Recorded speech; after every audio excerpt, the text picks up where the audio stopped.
Hello everyone, my name is Rahul. In the previous video, we had discussed about cell envelope. In this video, we are going to discuss about ribosomes.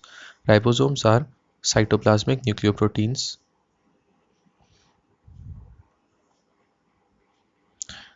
whose main function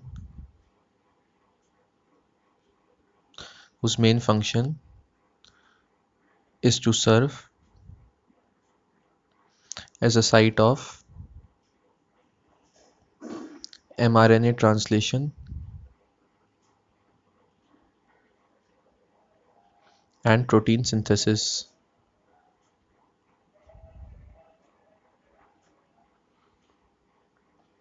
which is why they are also known as protein factory of the cell.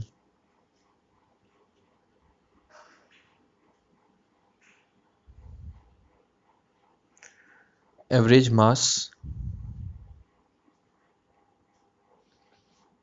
of a ribosome is 2.5 million Daltons. Out of this 2.5 million Daltons, two-thirds of total mass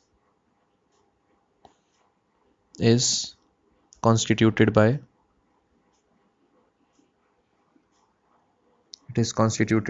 RNA. So ribosomes, they are made up of ribonucleoproteins and RNA constitutes the two-thirds of the total mass of the ribosomes. Now there are two subunits in a prokaryotic ribosome. There are two subunits. One is a 50S subunit and the other is a 30S subunit. The larger subunit, it is known as a 50S subunit, and the smaller subunit, it is known as a 30S subunit. When these are joined together, when 50S and 30S are joined together, a sedimentation coefficient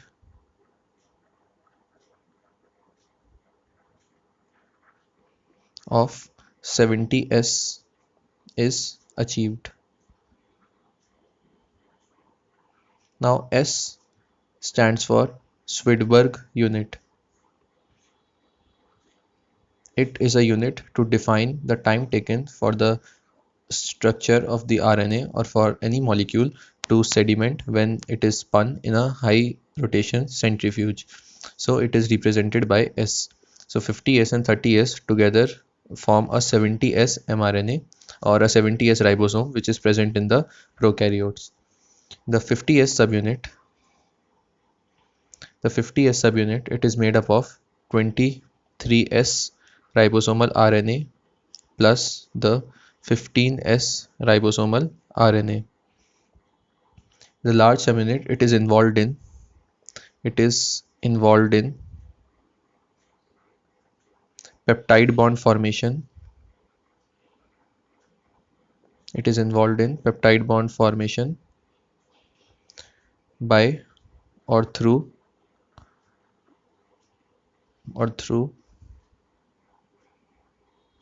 its peptidyl transferase activity. Peptidyl transferase activity. So the 50S subunit, it has a peptidyl transferase activity. It also interacts with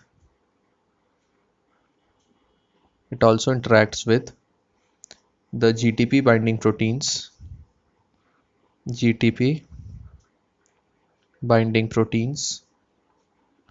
to aid in the translational processes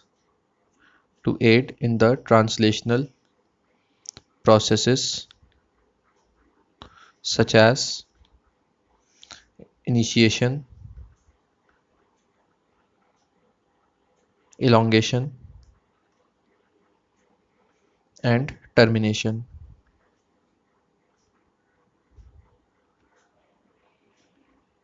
The details of these processes can be found in the chapter on molecular basis of inheritance. Now, the 30S subunit or the smaller subunit, it is composed of 16S rRNA plus 21 ribosomal proteins.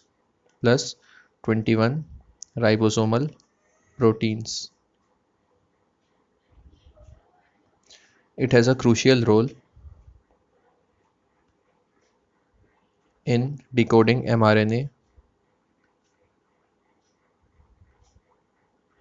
It has a crucial role in decoding mRNA by providing the A, P, and E sites. It provides the A, P, and E sites which are important during the process of translation. So with this, we are finished with this discussion on ribosomes. See you in next video.